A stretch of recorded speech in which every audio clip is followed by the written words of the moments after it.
Estamos juntos para mais um Conexão AciUB, falando sempre sobre empreendedorismo, sobre gestão, sobre vida como ela é. E hoje nós estamos recebendo aqui um convidado especial da Era 5.0, um empreendedor nesses novos formatos que estão colocados, Ricardo Rocha. Olá, que é head de plataformas da Magalu, né? Isso. Que hoje é o maior marketplace, ou se não for o primeiro, está entre os dois maiores marketplaces do Brasil, e que essa parte de plataforma começou, né? E tem muito a ver com a sua história, então nós vamos falar muito sobre isso. Então agradeço você aqui. Que isso, um prazer estar aqui, um privilégio. Para gente, aqui no Conexão AciUB, né? Porque é um espaço para falar sobre empreendedorismo, com humildade, mas tentando inspirar as pessoas, principalmente aquele pequeno empreendedor. E o Paulo Romes Junqueira, CEO da Junco e presidente da AciUB, também aqui ajudando nesse bate-papo aqui. Aliás, o Paulo, que lhe conhece bem, já me deu algumas dicas aí até de perguntas, mas eu vou até começar falando um pouco, antes da gente entrar na parte de negócios, Tá bom. Tentar de alguma forma te apresentar para quem eventualmente ainda não te conheça. Você é um empreendedor da Era 5.0, sujeito novo, 41 anos, mas familiarmente, vamos dizer assim, você ainda está naquele modelo antigo. 4 filhos. 4 filhos. Mas é que para o empreendedorismo novo, o 5.0, você precisa de muita gente de tecnologia. Tá faltando programador? E gente de tecnologia hoje está faltando. Então eu falei para minha esposa assim, vamos fabricar, que pelo menos eu garanto o futuro, né? Será que esse argumento cola com outras esposas? Acho difícil. Mas eu sempre acreditei na família como a principal instituição para a gente poder ter uma sociedade que seja sustentável, uma sociedade de qualidade. Então, a sociedade é formada por gente, né? E a família é esse lugar seguro onde a gente pode formar pessoas de qualidade. Então, para mim, ela sempre teve um valor muito grande, eu aprendi isso, né, desde sempre. Eu tive o privilégio de conviver com pessoas muito simples e isso me deu, né, essa cultura. Então, para mim, a família é tudo, assim, tudo que eu aprendo, e eu falo isso com toda certeza. O que eu desenvolvo hoje como empreendedor, o que eu desenvolvo hoje como líder, eu aprendo lá na minha família, com a minha esposa, né, e eu tenho orgulho de ter essa relação com ela, eu tenho orgulho da minha esposa e com os meus filhos. Então, família, para mim, é um valor fundamental para qualquer líder e para qualquer empreendedor. E o Ricardo não é raro ele começar a falar desse assunto e chorar, viu? Tanto que ele é apaixonado por tudo isso. E pela minha esposa, então, nem se fala. Então, mas eu fiz esse comentário porque, assim, além de realmente ser incomum hoje em dia, qualquer, né? É raro uma família com 4 filhos, mas além disso, assim, você teve sucesso muito cedo, o que até aí é natural para esse mundo de tecnologia, mas o mais comum são jovens que têm sucesso muito cedo, ganham bastante dinheiro e estão curtindo a vida, estão comprando carro, estão fazendo viagem e tal. Você estava lá, tendo sucesso, mas cuidando de menino. Mas deixa eu te falar uma coisa que é importante. Eu acho que o Ricardo poderia se dar bem em diversos ramos, inclusive no atacado, porque ele também fabrica no atacado. Ele tem filhos gêmeos, então ele faz de 2 em 2. Eu comecei com homem, foi para menina, então eu fui melhorando. Então, homem, menina, depois de 2 em 2. Eu falei assim, não, para a fábrica, só de 2 em 2 meninas, depois de 3 em 3 homens, vai, né? Desculpa, mas é só para... Desculpa a interrupção. Porque era para ser 3 e acabou virando 4 por bênção, né? Não, a gente estava na fila da adoção. A gente sempre, com a minha esposa, a gente sempre tinha pensado numa família... Quando a gente namorava, a gente já pensava numa família com 4, a gente já falava dos nomes. Lá em casa os homens são com R e as mulheres são com L. Então, Rafa, Raul, Rodrigo, homens. Né? Minha esposa chama Lislaine, Liz. E a minha filha chama Laura. E as meninas com L. Então, a gente já falava dos nomes, a gente já falava da quantidade. E quando a gente foi trabalhar o 3º filho, né, a gente já estava na fila da adoção. Aí veio o 4. A gente falou assim, então, peraí, a vida deu 4 já, tá beleza, né? E a gente paralisou o processo da adoção. Mas a gente sempre pensou a família, assim, como esse fundamento, né? E na parte do sucesso, do empreendedorismo, assim, eu curto muito a vida. Mas eu entendi que curtir a vida sozinho, ela é muito limitada. Porque parte do curtir a vida está em você aprender e absorver aquilo que são as virtudes que estão no outro. E aí, com a minha esposa, eu comecei a descobrir grande parte do meu lado feminino, que eu não conhecia. E aí, ela representa isso muito bem, inclusive ela é bem mais bonita do que eu. Então, ela representa meu lado feminino, assim, fantasticamente. E eu aprendo muito com ela, né? Gostos diferentes, sabores diferentes, né? Então, a gente ir no restaurante, por exemplo, é sempre uma descoberta, né? Eu já saio de casa sabendo o que eu vou comer e a hora que eu chego no restaurante, se normalmente o pessoal me conhece, eu já tenho o pedido pré-pronto, porque o garçom nem me pergunta. Já ela não, toda vez ela quer olhar o cardápio, ver se tem alguma novidade, e no final quase que ela pede sempre a mesma coisa, mas ela gosta de ver a novidade. Pede o cardápio sobremesa, aí eu fico olhando aquilo e falo, gente, mas que diferença, né? E eu admiro isso, e eu acho que isso leva a gente, César, para um patamar assim, de sair de dentro de nós mesmos. Porque a solidão faz a gente ficar muito egoísta, faz a gente ficar muito vaidoso, faz a gente achar que a gente realmente é o umbigo do universo. Então eu aprendi, essa é a minha experiência, isso não é o oráculo do mundo. Mas essa é a minha experiência. Então, a jornada com a família, com tanta diversidade, me fez aprender muito. E eu amo aprender com a minha esposa, amo aprender com os meus filhos. E é interessante, César, pegando um gancho no que você falou, a expressão que você usou é a expressão muito usada por aí, né? Que é o quê? Olha, o empresário bem-sucedido, especialmente jovem, quer curtir a vida. E curtir a vida significa ficar solteiro. E aí, no caso, a gente está vendo uma pessoa que também tem como missão curtir a vida. E penso que o Ricardo curte muito a vida, porque eu percebo ele curtindo a vida. Mas ele curte a vida sendo casado, pai de 4 filhos, e ainda tem uma vida que ele gasta um tempo enorme nisso, ajudando outras pessoas, porque o Ricardo é um homem que tem uma conexão espiritual muito forte. Então, ou seja, curtir a vida... A meu ver, né, eu acho que você está muito certo, é isso tudo, né? Ou é tudo isso. Então, entendeu? Eu não estou raiando, não. Mas é isso, curtir a vida de um ponto de vista diferente, exatamente. Que já é um... Você está falando do estereótipo de curtir a vida do solteiro, com carrão, com viagem, com várias namoradas e tal. E que já é aqui uma pegada, olhar para a turma e falar, o que é curtir a vida? Então tá aí, um exemplo que curtir a vida não é só, ou não é, aquilo que a turma hoje, a juventude hoje, acha que é curtir a vida. Sem dúvida. Eu quis destacar isso mais porque foge um pouco do padrão, né? Vamos dizer assim. E o Napoleão Hill fala uma coisa super interessante, né? Ele, no livro dele, fala no livro Quem Pensa Enriquece, fica a dica aqui para quem quiser ler. Ele fala o seguinte, que não existe nada mais poderoso e que é capaz de mudar o mundo do que o amor de um ser humano por outro. E aí lá no caso ele usa algumas figuras do amor de um homem por uma mulher.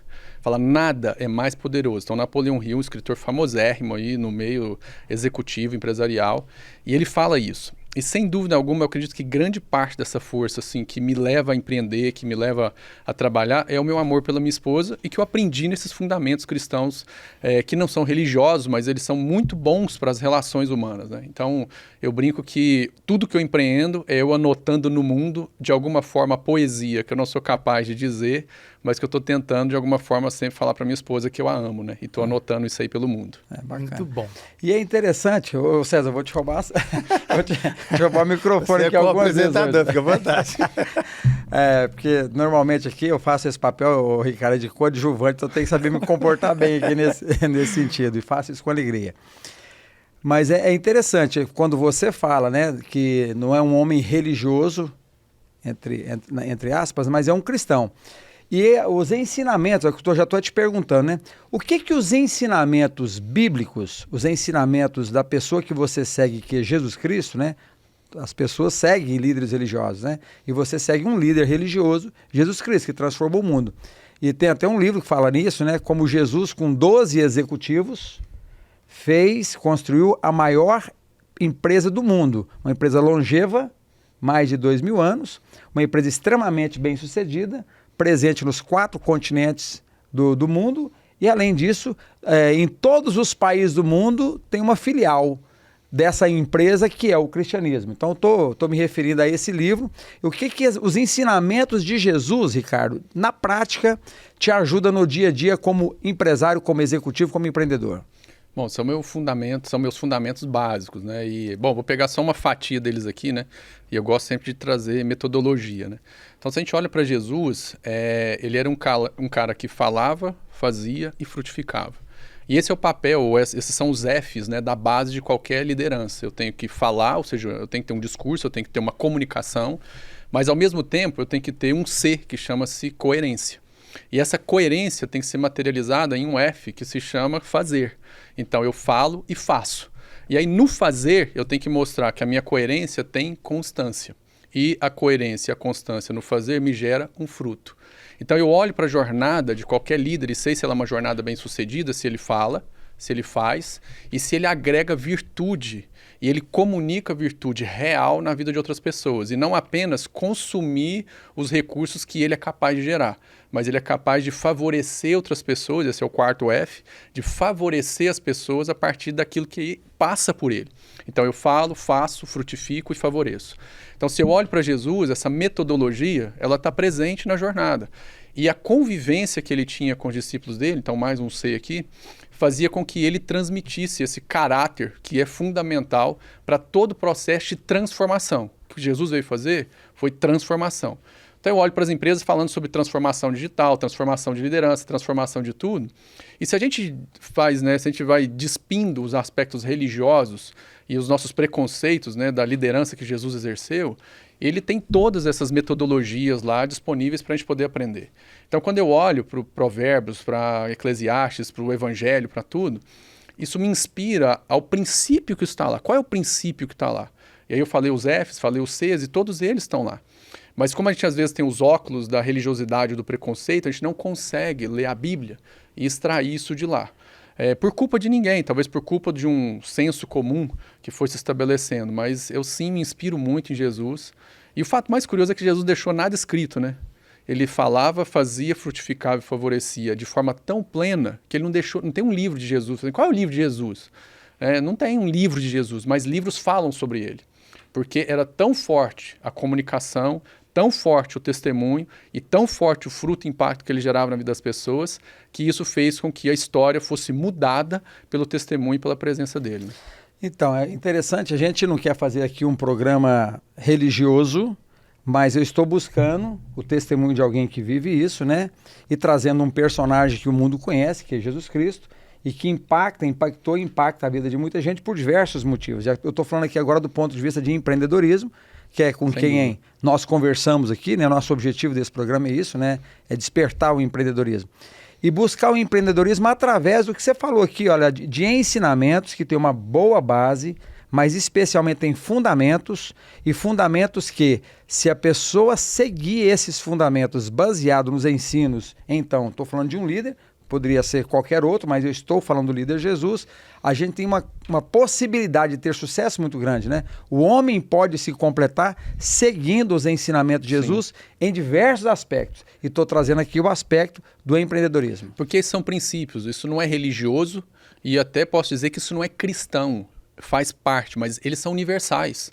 Então, você ser capaz de falar, você ser capaz de fazer e de frutificar e de favorecer é um princípio universal. Ele não está refém da religião, ele não está refém nem mesmo do cristianismo. É um princípio universal.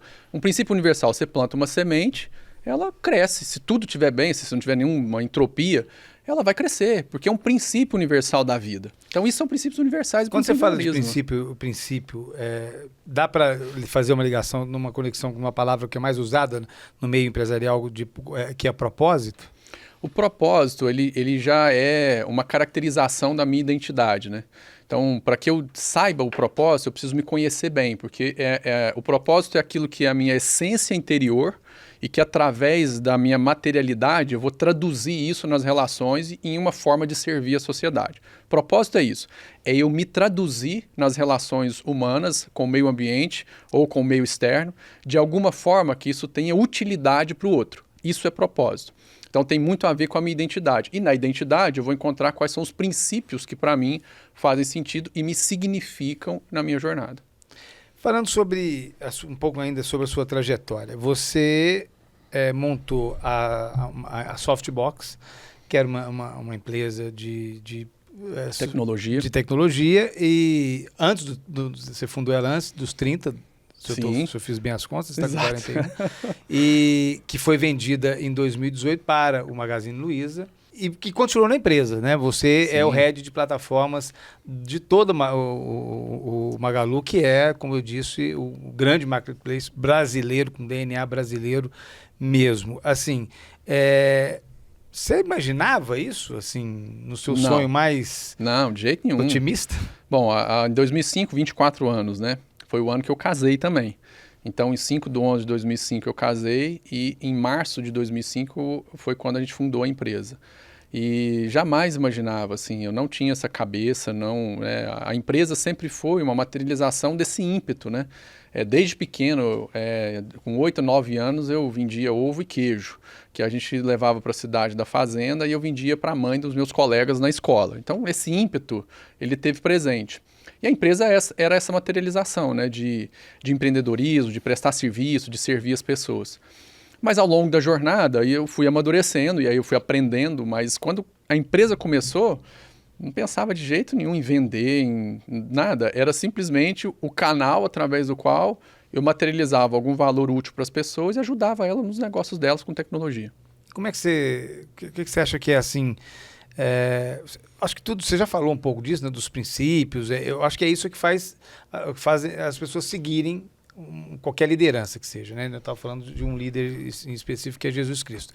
Mas assim, no dia a dia, e pensando principalmente para quem está começando, para a empresa que é pequena, se você tivesse que falar, de dar umas 3 dicas de pontos de atenção para esse empreendedor, o que você ressaltaria? Assim? Pode ser 4? Pode. Primeiro, pessoas. Se você já está nessa jornada, então, ou seja, se você já não é mais um eu-keep ou um MEI, um microempreendedor individual, isso significa que outras pessoas estão vindo te ajudar no seu negócio. Então, o primeiro trabalho que você tem que fazer é com pessoas, tanto as que estão dentro, quanto aquelas que você serve, que é o seu cliente. Então, colaboradores e clientes são o primeiro foco de qualquer líder ou empreendedor ou intraempreendedor que está desenvolvendo um negócio. Depois que ele trabalha as pessoas, ele precisa trabalhar muito forte a perícia, né? Assim, trabalha melhor essa questão desse trabalhar. O que significa isso na prática? O desenvolvimento. Então, um líder precisa conhecer o perfil das pessoas que estão trabalhando com ele. Aí você pode usar, por exemplo, do IBC Coach, né? Águia, gato, lobo, tubarão. E aí você entender como é que você faz uma equipe colaborativa a partir da conjunção desses 4 perfis. Conhecer uma matriz básica. O velho, né? E bom botar as pessoas certas no lugar certo. São os 4, né? Pessoas certas nos lugares certos, fazendo certo as coisas certas. Então, o Jim Collins fala os 2 primeiros, eu gosto de completar com o resto aqui, porque não basta você ter as pessoas certas nos lugares certos, elas têm que fazer certo. Cultura, comportamento e as coisas certas. Você tem que ter um planejamento, saber o que você quer fazer e onde você quer chegar. Então, essa conjunção faz com que o negócio desenvolva, né? E pessoas na perspectiva de perfil, você fazer uma matriz SWOT, por exemplo, né, que você encontra as fraquezas e quais são as fortalezas dessas pessoas. E aí eu particularmente gosto muito de focar nas fortalezas. É muito mais fácil você potencializar o que é forte do que você tentar fazer a pessoa aprender aquilo que ela não é boa, exceto se for comportamental. E a comportamental precisa ser ajustado, mas demora com o tempo, você precisa ver se tem potencial. Mas você trabalha as pessoas para poder te ajudar no cumprimento do seu propósito. E é a conexão com as pessoas que torna o negócio forte, tanto com o colaborador quanto com o cliente. Muita empresa, né, começou a descobrir de um tempo para cá o quanto é importante essa conexão com o cliente. E aí os sistemas de CRM surgiram, mas a relação era muito fria. Por isso que eu gosto tanto do Magalu, né? Que a gente fala que a gente é uma plataforma com pontos físicos e calor humano. Está na confissão da empresa. Então, antes de começar qualquer coisa lá, a gente vê como é que está o grau de satisfação do nosso cliente, antes de falar de GMV, de receita bruta, né?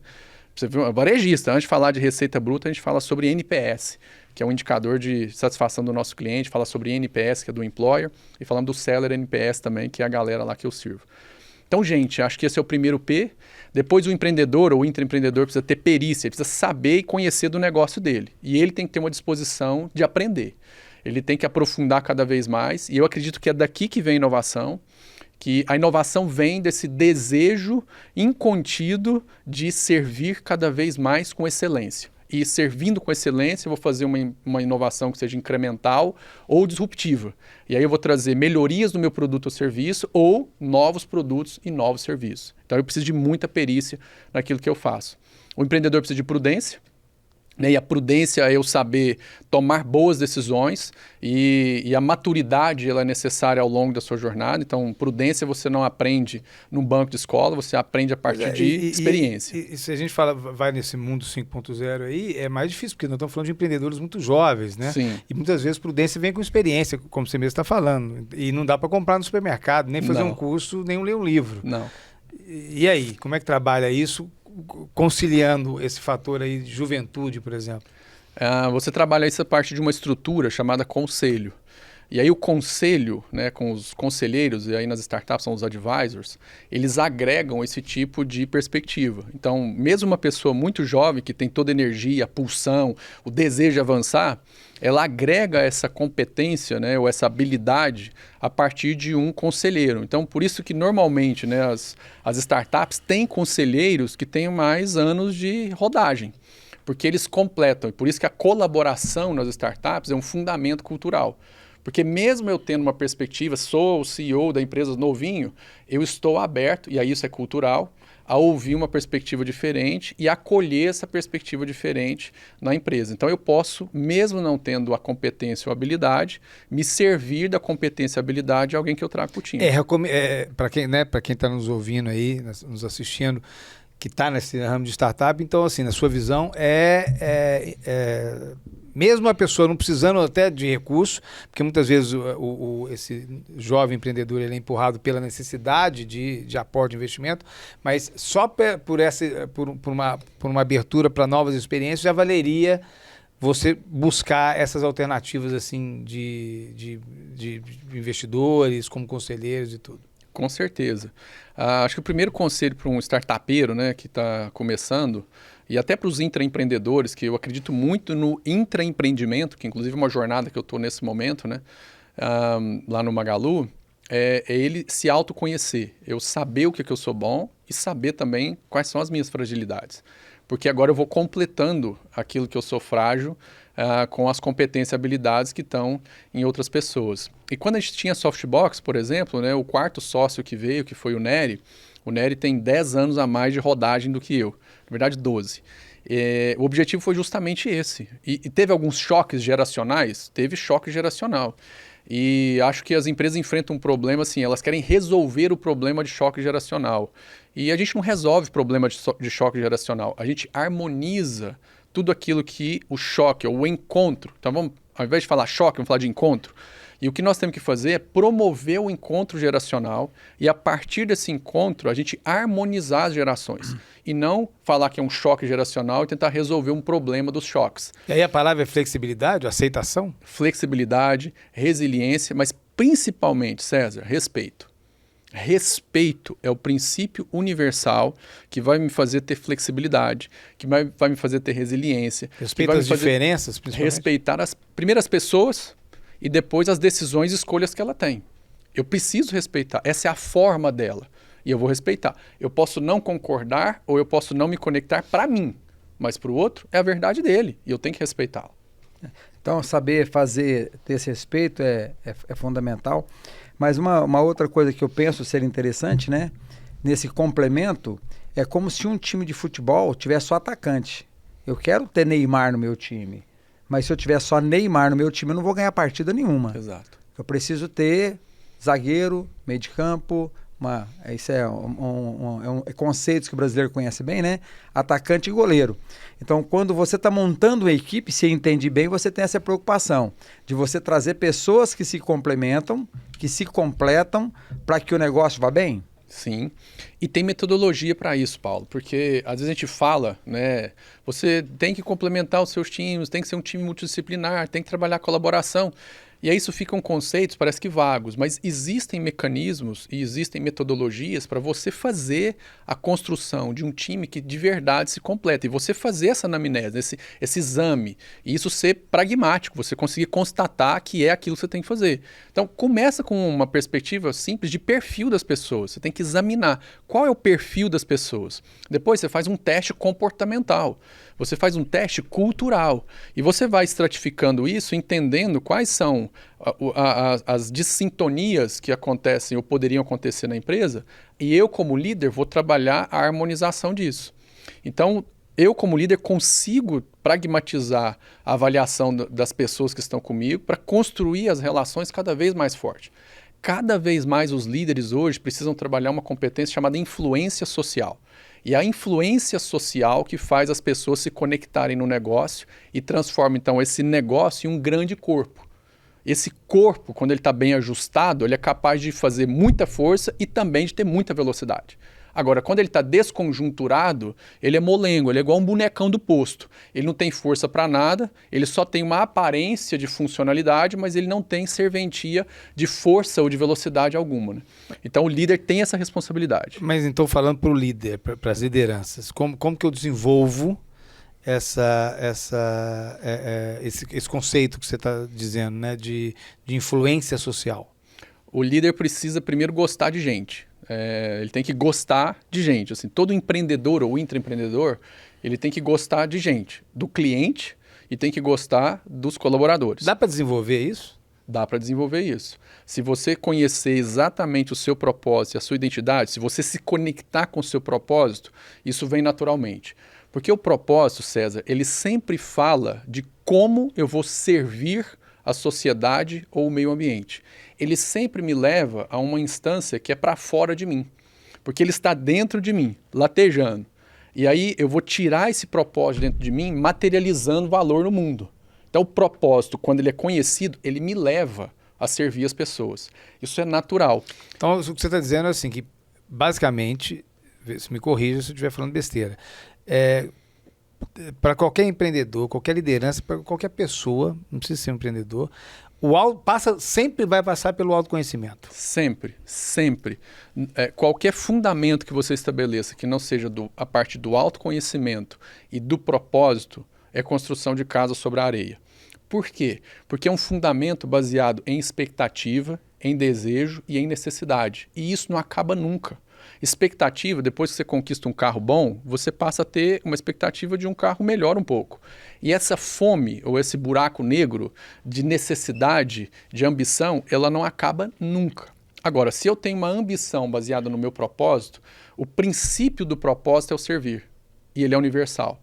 E ninguém, ou não existe, né, uma pessoa em sanidade psicológica e emocional, vai negar algum tipo de favor ou de um serviço que a surpreenda, que agregue valor, que o fruto a favoreça. Lá os Fs que a gente falou lá no começo, que o fruto a favoreça. Ninguém em sã consciência vai falar assim, poxa, não, isso é melhor do que tudo, mas eu não quero. Não, eu quero, isso faz parte da nossa naturalidade. Então, para mim, esse princípio precisa estar presente no líder. Trabalhar por princípios. Como é que você desenvolve o seu autoconhecimento? Eu faço meditação, então todo dia de manhã eu acordo, faço a minha oração, depois eu tenho um tempo de reflexão e de meditação, então eu leio um texto, eu leio pelo menos de 1 a 2 capítulos bíblicos todo dia, e tem uma galera aqui, a gente tem um grupo, e em grupo a gente faz as reflexões, então todos os dias a gente tem uma leitura, então logo cedinho eu posto lá meus comentários, eu faço a minha reflexão, né? Hoje de manhã eu estava refletindo sobre coragem, e aí usando alguns textos bíblicos lá de Josué, e aí em cima de Josué refletir sobre coragem. Então todo dia reflito sobre um princípio. Mas esse é o seu jeito de meditar? Você lê e pensa durante um tempo sobre isso? Medito sobre aquilo, reflito sobre aquilo, e depois eu faço uma pausa. Então não é baseado em respiração? Depois eu entro na respiração. Então depois que eu fiz a reflexão, né, a musculatura mental e emocional trabalhou, depois eu vou para a parte física, né, e aí eu tomo lá eu até trouxe aqui, né, meu whey protein, meu pré-treino, meu whey protein da Topway. Que para mim é o whey mais gostoso do mundo de cookies, fica a dica. E nós vamos experimentar, certamente. Vamos experimentar, que eu trouxe aí para todo mundo experimentar. Tomo meu pré-treino e faço meu exercício físico. Então eu tenho uma rotina muito forte no período da manhã, horário de acordar, horário de fazer cada uma delas. 4, né, pelo visto. Mas é interessante, né, o que a gente percebe, Ricardo e César, né, e quem está nos ouvindo, que as pessoas, para ser bem-sucedida, uma das coisas que é comum é a disciplina. O que você falou requer disciplina. Então você tem um horário para acordar, não dá para acordar 9, 10 horas da manhã. Tem gente que o negócio dele pode fazer com que ele acorde nesse horário. Não estou dizendo que está errado também não. Mas você então tem um horário para acordar, seja ele qual for, e tem uma disciplina. Você tem um estudo bíblico, lê 2 capítulos, você requer tempo. Lê somente requer tempo menor, depois você tem que meditar, depois você tem que compartilhar isso com outras pessoas, enfim. Depois você faz o seu exercício físico diário, então disciplina. Além disso, você tem que ser pai, você tem que ser marido e tem que ser feliz.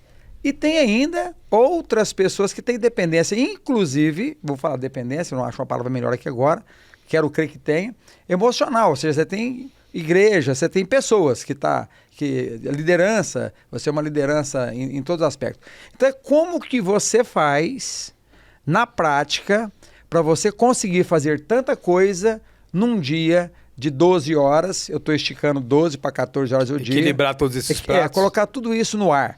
E você fala assim, olha, eu mantenho o equilíbrio disso e consigo realmente fazer com que esses pratos girem. Não pode nenhum deles parar de girar. Sem parecer um super-homem, né? Senão desanima o pessoal que está em casa. Então, mas é justamente isso, César. Se tem uma coisa que eu sei é que eu não sou super. E, de fato, eu sou preguiçoso, eu sou indisciplinado. Então, eu conheço as minhas fraquezas e eu não sou super. Então, eu preciso impor sobre mim uma disciplina, um planejamento, uma agenda que me leve, que vão me fazer ter compromissos para que eu possa cumprir essa jornada.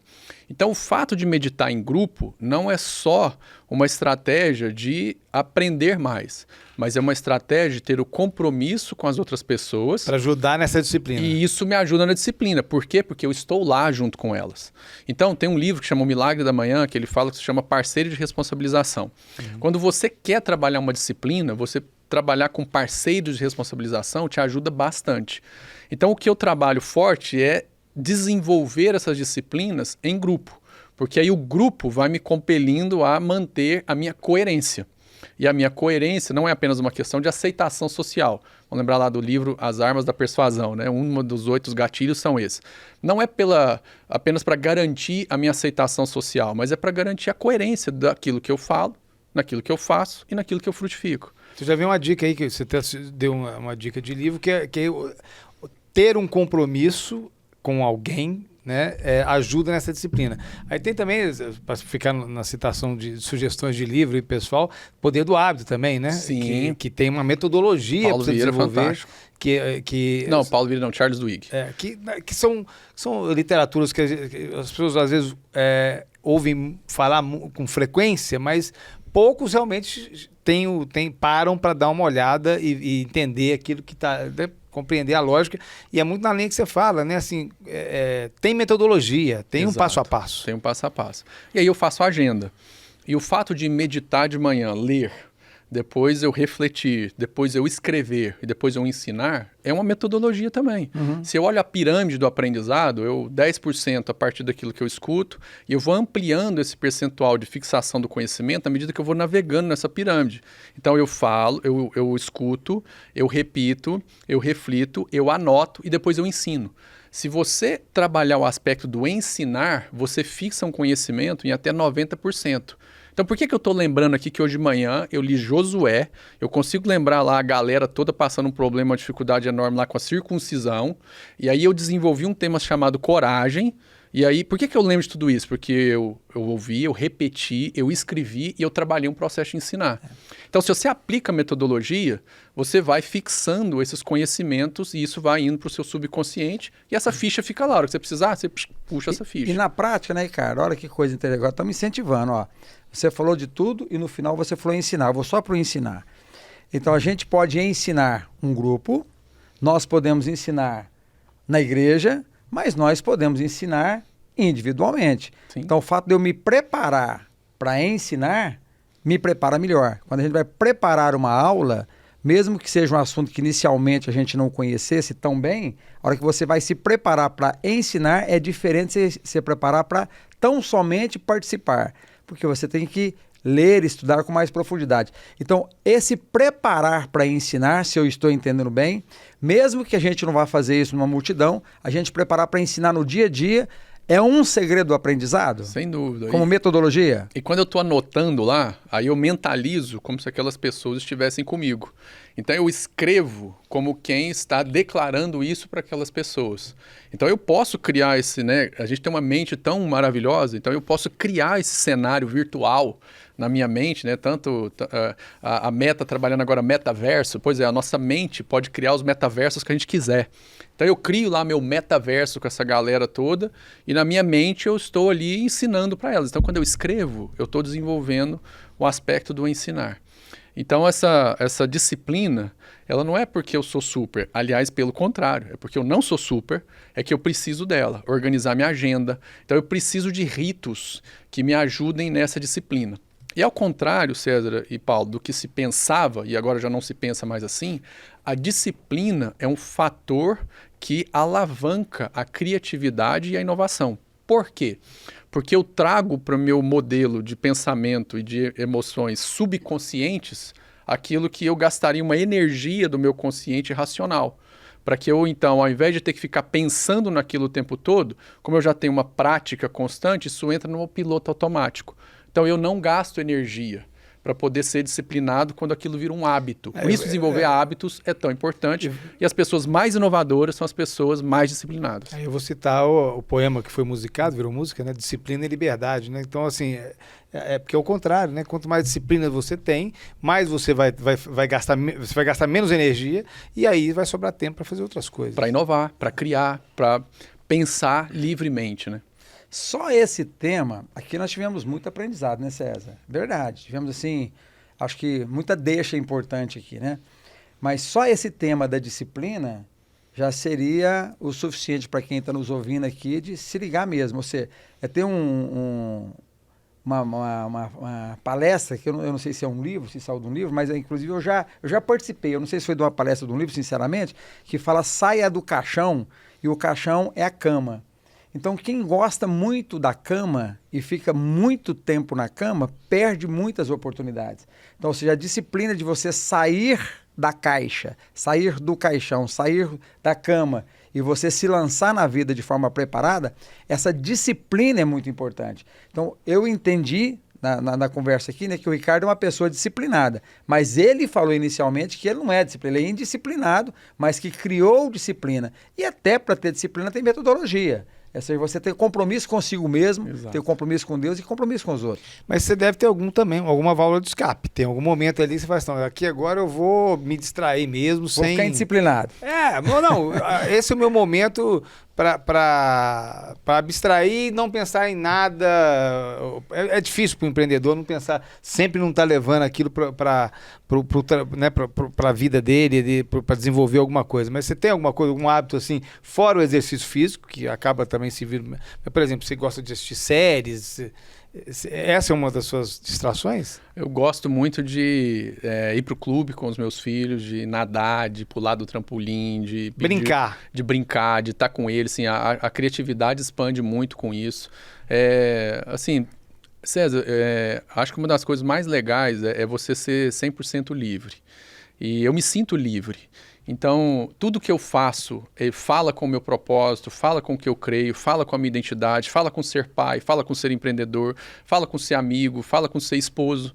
E acho que essa inteireza e essa integridade me deixa livre para poder assistir uma série e entender qual é a boa medida, de comer chocolate e entender qual é a boa medida, de brincar e entender qual é a boa medida, né? Então, eu faço isso de maneira muito livre, assim, eu aprendi isso de forma muito livre.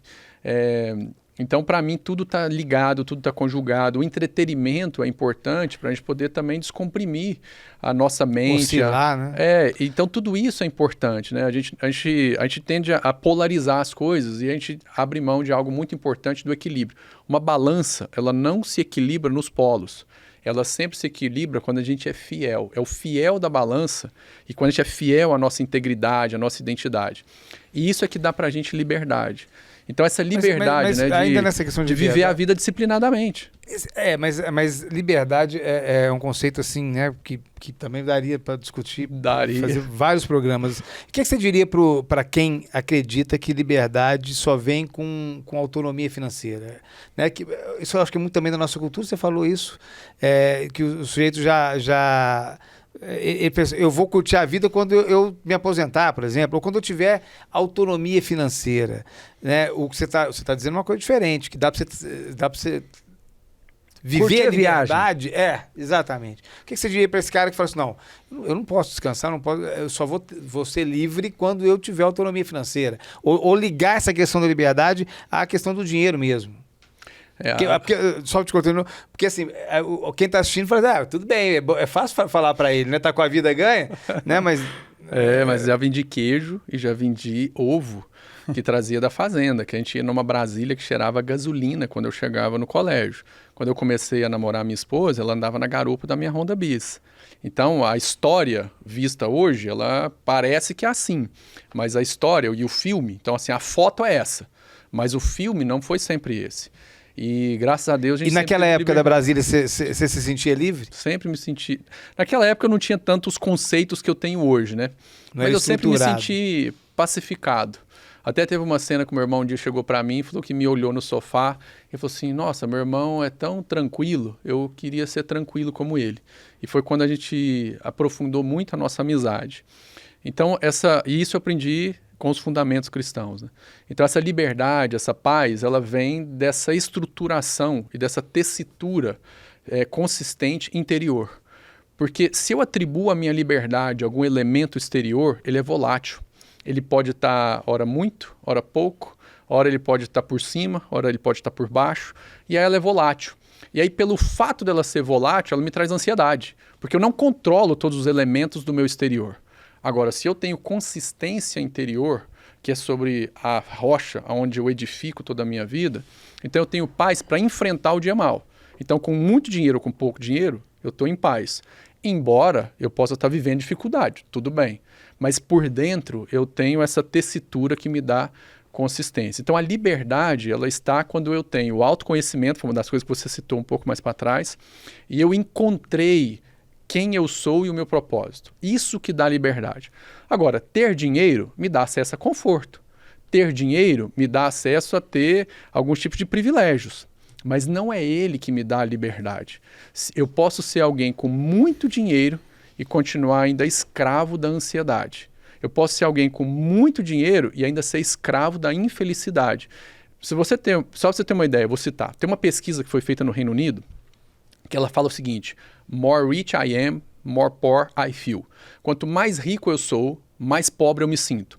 E era assim, ó, a pessoa que tinha 10 milhões de libras, ela falava assim, só falta 10% para eu poder me sentir livre.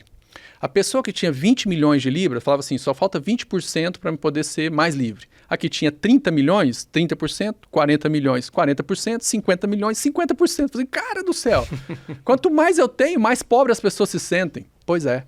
Porque a liberdade não é algo que vem de fora para dentro. Ela vem de dentro para fora. Mas isso aí não tem a ver também com a gente ficar olhando a grama do vizinho, não? Tipo assim, eu tô super bem, mas o Paulo já tá lá, é lá que eu quero estar. Também seria foto e não filme, né, Paulo? Então, conhecendo um pouquinho da trajetória do Paulo, também é foto e não filme. Então, a gente normalmente olha para a grama, mas não sabe como que foi plantada, que tanto que ela foi regada, quais foram os adubos e as correções que tiveram que ser feitas naquele solo, mas aí eu chego agora e olho verde e falo assim, esse cara tem sorte. Não. Eu estou vendo a foto, mas eu não estou vendo o filme inteiro. Eu não sei qual é a trajetória, eu não sei quanto tempo gastou para chegar até ali. Então eu preciso olhar para essa grama verde e me inspirar e não me angustiar. Então eu olho e falo assim, é possível ter grama verde. Deixa eu descobrir agora como é que eu, no cumprimento do meu propósito, na minha jornada, vou fazer gramas ficarem verdes. Isso é empreender. E a minha grama, não a minha grama. Não tomar e mais um detalhe, quando você também se preocupa em ter a sua grama verde e ainda ajudar alguém, deixar a grama dele mais verde, você cortar a grama do outro também para que ela também esteja verde, isso também te traz felicidade. A gente podia entrar numa palestra só sobre isso também, porque é o seguinte, por que eu quero grama verde? Porque a grama verde é para as outras pessoas poderem também usufruir do campo e jogar bola e divertir. E essa grama verde expressar vida na vida, ou a grama verde é só para falar do meu orgulho, da minha vaidade, da minha competência, do quanto eu sou bom, porque eu sou demais para fazer grama verde. Daqui até onde a vista alcança, essa grama verde é minha. Então, para que serve essa grama verde? E talvez aí esteja a ansiedade das pessoas. Então, eu penso grama verde não para falar da minha competência. Eu penso grama verde, como é que sobre a grama verde nós podemos fazer a vida acontecer e a vida ser cada vez mais plena. Quanto mais eu conheço e converso, não vou falar entrevista não, que eu não sou entrevistador, né? Eu tenho até feito isso bastante aqui com os convites do César, mas quanto mais eu conheço, viu, Ricardo, pessoas, histórias, propósito, mais uma convicção eu tenho. E assim, é isso que eu queria passar para as pessoas que estão aí nos assistindo, né? Primeiro, é curtir a viagem. Sem dúvida. Porque eu já vi um filmezinho pequenininho, né? Que a pessoa vai escalar uma montanha e trabalha, e luta, depois ele chega lá em cima da montanha, o alpinista chega lá em cima da montanha, crava a bandeira e dá um grito, eu consegui chegar. Ele olha pro lado, ele tá sozinho e já começa o processo da descida. Então, se ele não curtiu o ato de chegar lá não é tão engraçado quanto ele imagina que fosse. Então, resumindo, curtir a estrada, curtir cada fase da vida. Chegar lá pode ser, inclusive, o pior momento, né? Porque é onde acabou eu quero crer que... a jornada. Eu estou trabalhando até que seja legal. Mas como você gasta muito mais tempo construindo essa estrada, curtir a construção da estrada com alegria mesmo, sem sofrimento. E histórias como a sua, Ricardo, também me mostram, né, das pessoas que sentam nessa cadeira e contando as suas histórias, né? Todos têm um propósito. E são felizes cumprindo o propósito. Ou seja, começar a vida e definir um propósito é muito inteligente. Não tem que ser rico para ser feliz. E quanto é? Se é para ser rico, para ser feliz, então tem que ser rico quanto? Eu sou rico ou sou pobre? As pessoas mais ricas que sentaram nessa cadeira aqui, de dinheiro, ele é rico ou é pobre? Depende. Se for comparar com Bill Gates e com outros aí, ele é pobre. Então, comparado com quem que eu sou rico, que eu sou pobre? Então, a gente tem sempre para crescer. Então, na verdade, esse autocontentamento, esse autoconhecimento, né? Isso é importante. Mas eu queria voltar, você falou assim no meio da sua fala algumas vezes, que você começou vendendo ovo e vendendo queijo. Imagino que foi Dona Maria das Graças, eu sou Roberto Rocha, que fez essa façanha. É importante nós estimularmos os nossos filhos. Primeiro, essa pergunta foi a Dona Maria das Graças que começou a vender ovo? Ou foi você que falou, eu quero começar a vender ovo? Foi minha mãe, né? E, bom, primeiro eu sou muito grato à minha mãe. Ela deixou a carreira profissional dela para poder edificar e empreender a família. Então, para mim, se tem uma profissão, isso tem algo que empreende, que tem que ser reconhecido, que tem muito valor e que é nobre para mim, é esse empreendedorismo que constrói a família. Né? Sem nenhum tipo de machismo, nenhum tipo assim, mas eu sou grato à minha mãe porque ela tomou essa decisão ousada e ela empreendeu a família. Então, parabéns a todas as mulheres que estão aqui nos assistindo e que empreendem a família. Saibam que vocês têm minha admiração, né? E aqui meu aplauso a vocês. E aí ela me compeliu a falar assim, poxa, tem ovo sobrando, a gente tinha muita galinha lá na fazenda, tinha umas 200 galinhas. Você morou, né? Morei na fazenda por 1 ano. E tinha umas 200 galinhas e dava ovo, assim, que sobrava ovo, não tinha o que fazer com o ovo, de verdade. E aí a gente tinha também vaca holandesa, que dava muito leite, e aí a minha mãe fazia queijo. E aí, quando eu ia para a escola, ela falou assim, Rick, ela me chama de Rick, né? Oferece os ovos e os queijos para as mães dos seus colegas. Eu falei, beleza. E aí eu comecei a oferecer, e eu tinha uma BMX, na época era uma bicicleta, chamava BMX vermelha, e aí eu ia para a escola, e aí essa bicicleta minha ficava lá na casa de um amigo meu, que às vezes eu dormia lá na casa dele, e eu fazia as entregas para as mães dos meus colegas, ou na escola, ou na BMX. De Brasília, levava o ovo, levava o queijo, né? Deixava lá na casa desse amigo nosso, Daniel, e ia para a escola. E algumas vezes eu levava para a escola e algumas vezes eu levava e fazia delivery. Então, assim, tipo Uber, já existia na época, de bicicleta, né? Ecologicamente sustentável. Então, Uber, bike, aí já existia lá na época, né? E aí eu trabalhava de Uber Bike lá na época e levava ovo e queijo e comecei a ganhar. E achava aquilo o máximo, porque quando eu tinha oportunidade de comprar picolé, por exemplo, eu comprava 2, 3, 4, porque eu tinha um dinheiro para poder comprar, né? E era engraçado que algumas vezes eu emprestava dinheiro pro meu pai. Então, assim, esse estímulo me ajudou muito a, primeiro, né?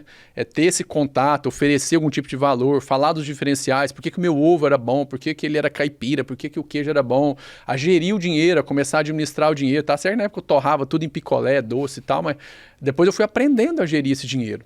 Então, eu acho que o estímulo dos pais, né? E cedo, porque hoje o menino parece que ele está só preparado para uma jornada de vestibular ou que o futuro dele é só lá na frente. Aí ele tem muita informação, mas ele não consegue traduzir a informação em conhecimento, em habilidade, em atitude, o famoso chá, né? Então não basta só ter informação. Então eu sou muito grato à minha mãe e ao meu pai pelos estímulos todos que eles fizeram. E meu pai me levava todo santo dia, ou às vezes eu dormia na casa do Daniel, para a escola, eu, meu irmão, minha irmã.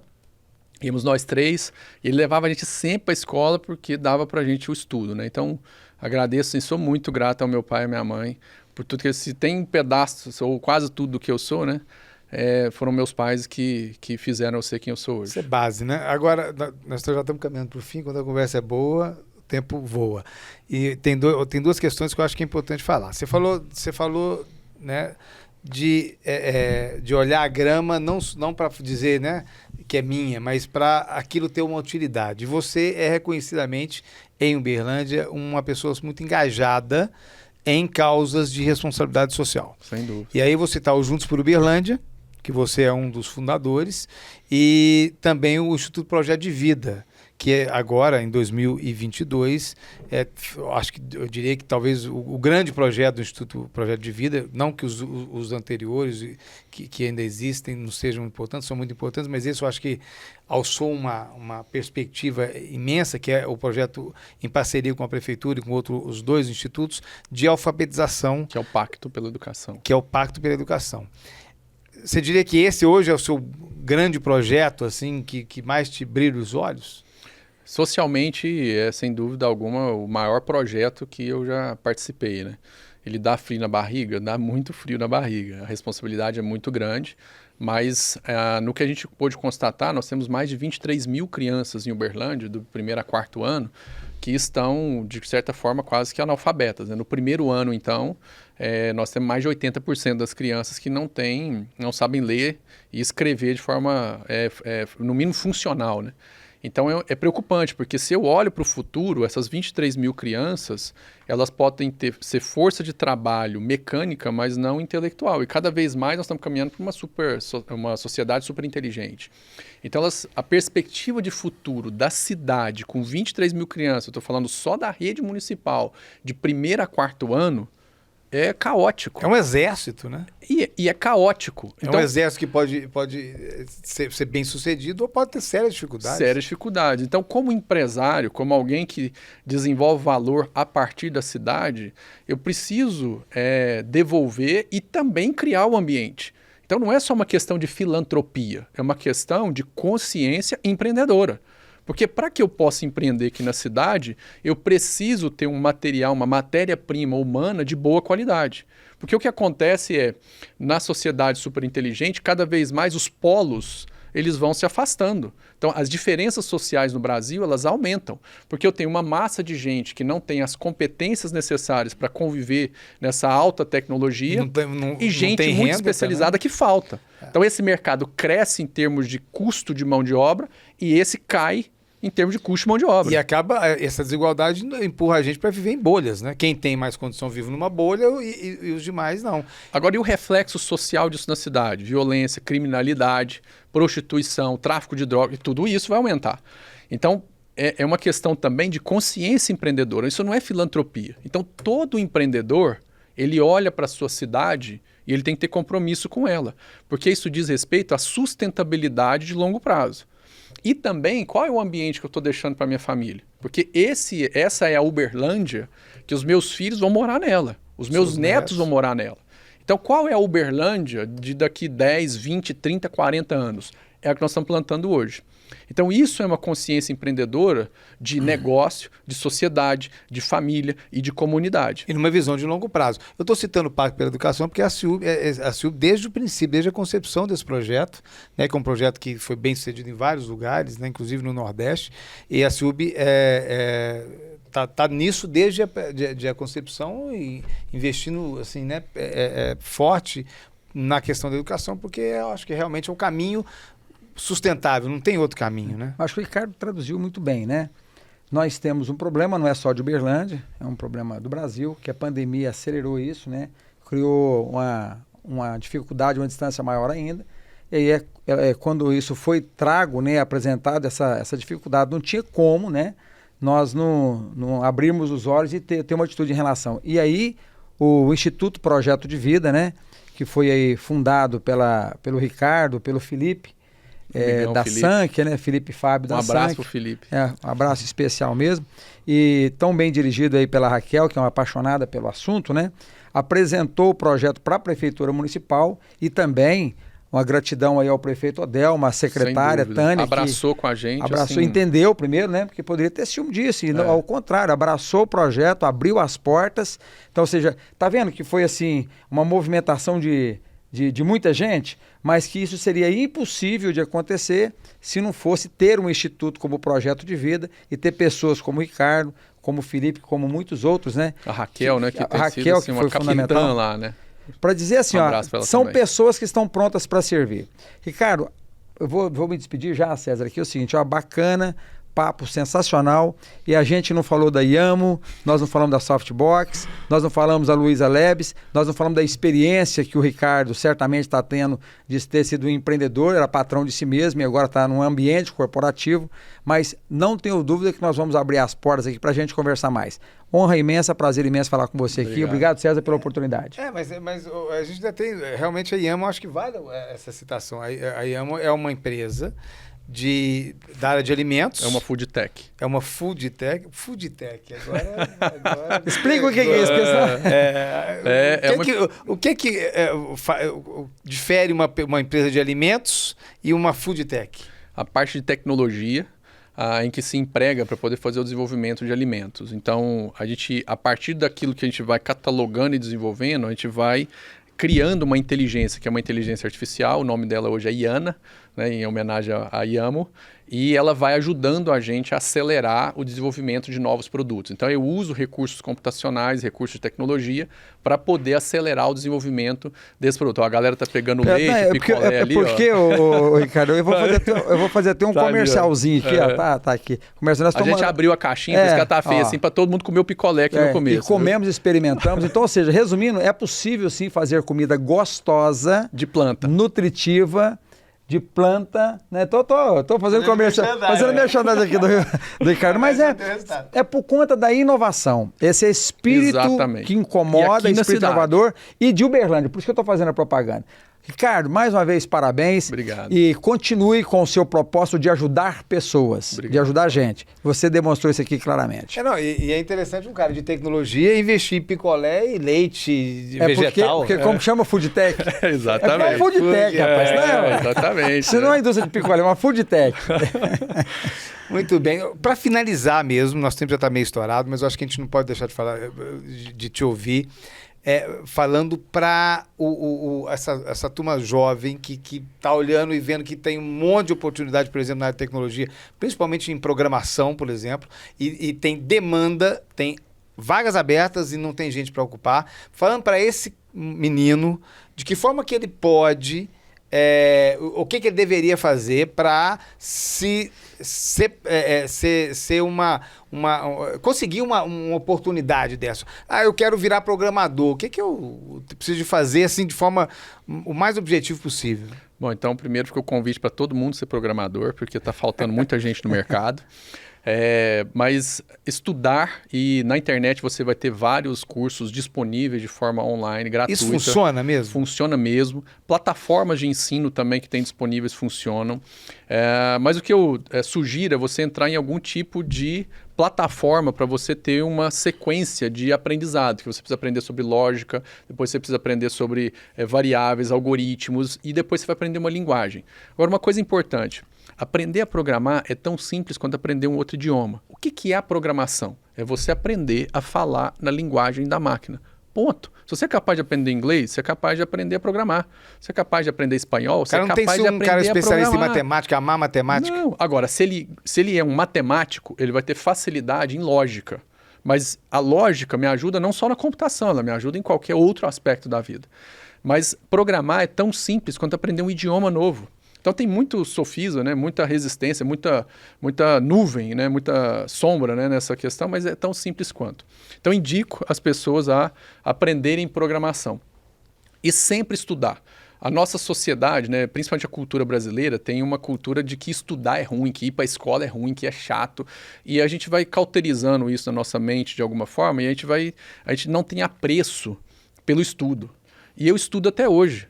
Eu leio, né? Então, volta e meia, meus meninos me pegam lá lendo, eu posto que eu tô lendo, porque isso ajuda a gente. É gostoso, assim, eu acordo com aquela vontade louca de ler. Não, mas isso é necessário para eu me aperfeiçoar.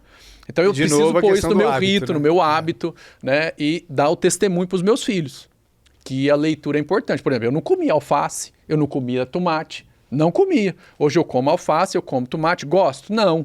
Mas eu gosto muito mais do exemplo que eu preciso dar para meus filhos para que eles possam aprender a comer isso. Então, pelo propósito de ser pai, eu como alface e tomate. E então, assim, pelo propósito de empreender, eu leio o livro, porque eu sei que eu estou levando mais valor para os meus clientes e para os meus colaboradores. Então, assim a gente finaliza o nosso programa falando, né, estude, coma bastante alface, bastante tomate. Na prática, tenham muitos filhos. Tenham muitos filhos. De preferência com a mesma mulher. De preferência. Mas assim, eu quero, Paulo, de novo agradecer a sua colaboração, principalmente a sua astúcia na complementação, e você tem uma virtude que é amarrar muitas vezes as ideias, então isso é um dom que Mas ele não fala, Ricardo, mas ele me pisa no pé aqui toda hora, sabe? Aqui, ó, posso mostrar aqui. Ele tá até de lado. Tipo assim, ó, calma aí. Não, você tem um citocômetro bem acentuado. E, Ricardo, muito obrigado por ter atendido o convite da CIUB aqui para participar do nosso Conexão CIUB. Não tem dúvida nenhuma que foram vários aprendizados. Vou ter trabalho até na edição, porque não é para fazer aqueles cortes ali com cada assunto. Só não editar, né, Ricardo? Publica tudo, né? Não vamos publicar tudo também. Mas muito obrigado aí, isso, então, por ter essa disponibilidade de estar aqui ensinando, porque na prática é aquele hábito que é fundamental para fixar os aprendizados. E a você que nos acompanhou em mais esse Conexão CIUB, muito obrigado. A gente se vê no próximo programa. Até lá.